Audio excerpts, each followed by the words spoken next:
এই জায়গা বাইন্দা ফেলাইছিল তোমার এই জায়গা পুরো সুজা করে আমার উলঙ্গভাবে পালাই দিছে আমার জীবনটা পুরো নষ্ট করে দিছে মানে চিকেন দেওয়ার লগে লগে আমার মুখ ধরতে রয়েছে উলঙ্গ তো পরে জামা নিয়ে আমি দাঁড়ায় রয়েছি এর মধ্যে 5 জন আমাকে ধরেছে পরে হাত বাঁধছে মুখ বাঁধছে পরে আমার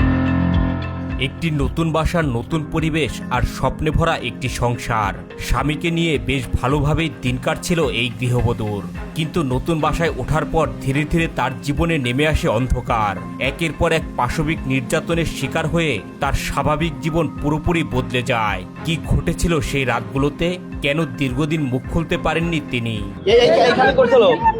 এইখানে করছে আর কোন ঘরে নিয়ে গেছিল করতে আবার ওই ঘরে নিয়ে গেছে আমাকে এই জায়গা বাইন্দা ফেলাইছিল তোমার এই জায়গা পুরো সুজা করে আমার উলঙ্গভাবে পালাই দিছে তোমার উলঙ্গ করে ফেলাইছিল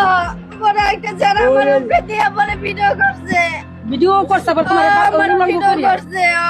ভুক্তভোগী এই গৃহবধূ জানান স্বামীকে নিয়ে নতুন একটি ভাড়া বাসায় ওঠেন তিনি শুরুতে সবকিছু স্বাভাবিকই ছিল কিন্তু কিছুদিন যেতে না যেতেই শুরু হয় অস্বস্তিকর এক পরিবেশ তার অভিযোগ একদিন গোসল করার সময় হঠাৎ করেই গোসলখানার পর্দা সরিয়ে ভিতরে ঢুকে পড়েন কাশীনাথ নামের এক ভাড়াটিয়া এমন ঘটনায় আতঙ্কিত হয়ে পড়েন তিনি কোনো মতে নিজের শরীর ঢেকে পরিস্থিতি সামাল দেওয়ার চেষ্টা করেন যখন গোসল করতে যেতাম তাহলে পর্দা মানে কোনো দরজা নেই ওখানে মানে পর্দা দিয়ে গোসল করা লাগতো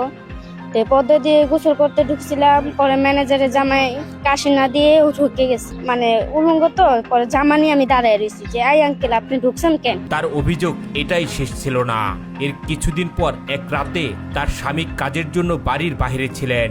ঘরে একাই ঘুমিয়েছিলেন তিনি গভীর রাতে আচমকাই তার ঘরে ঢুকে পড়েন দুই যুবক দরজার সেখানে যত ধাক্কা দিলে খুলে যাবো পরে ধাক্কা দেওয়ার ঢুকছে এর মধ্যে আমি চিৎকার দিতে হলে এর মধ্যে আমার মুখ ধরছে ভুক্তভোগীর দাবি তার মুখ ও হাত চেপে ধরেন এবং তাকে ভয়ভীতি দেখান এরপর তার উপর চালানো হয় পাশবিক নির্যাতন এবং সেই ঘটনার ছবি ও ভিডিও মোবাইল ফোনে ধারণ করা হয় মানে চিৎকার দেওয়ার লগে লগে আমার মুখ ধরতে রয়েছে এর মধ্যে আমি চিৎকার দিতে পারি নাই পরে আমার সাথে এরকম করছে আরেকটা ছেলে আছিল মাস্ক পরা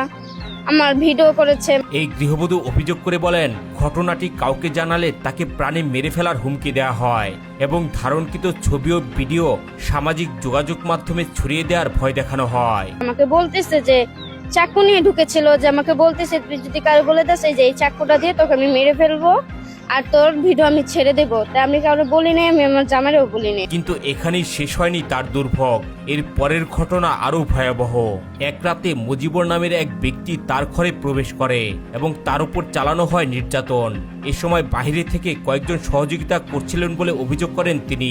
মুজিবর ম্যানেজার নিয়ে বাইরে পাহারা দিচ্ছে মুজিবর আর সামাল লগে এসব করে গেছে আর বলতেছে আমার কাছে ভিডিও ছিল তেল তোরে ছাইরা দিবা আর তোকে মাইরা ফেলাই বইরে বলছে আমাকে মানে আমি শব্দ বলতে পারি না যদি আমাকে মানে মেরে ফেলে তা আমি কি করব কিন্তু সামনে যে আরো ভয়ঙ্কর পরিস্থিতি অপেক্ষা করছিল তা তখনও বুঝতে পারেননি তিনি ভুক্তভোগীর অভিযোগ এক রাতে বাড়ির ম্যানেজারের স্ত্রী কথা আছে বলে তাকে বাইরে ডেকে নেয় রাত তখন প্রায় 3টা ম্যানেজার নিয়ে এসে আমাকে ডাক দিয়েছিল যে এই আমি না বাইরে আমার ওখানে ঝামেলা হয়েছে পরে আমি বাইরে এসে রাইতে 3টা বাজে পরে আমাকে নিয়ে গেছে নিয়ে যাওয়ার পরে বলতেছে তুই এখানে দাঁড়া আমি আসতেছি নির্জন একটি স্থানে নিয়ে যাওয়ার পর সেখানে কয়েকজন যুবক উপস্থিত হয় এরপর তার হাত ও মুখ বেঁধে ফেলা হয় এবং তার উপর আবারও চালানো হয় পাশবিক নির্যাতন এর মধ্যে 5 জন আমাকে ধরেছে পরে হাত বাঁধছে মুখ বাঁধছে পরে আমার পা ভাইন্দা ওখানে হালাইতেছে উলঙ্গ ভাবে পরে একটা ছেলে আমার উপরে দিয়ে পরে আমার ভিডিও করাইছে ঘটনার পর তার স্বামী বাড়ি ফিরে এলে তাকে সবকিছুই খুলে বলেন এই গৃহবধূ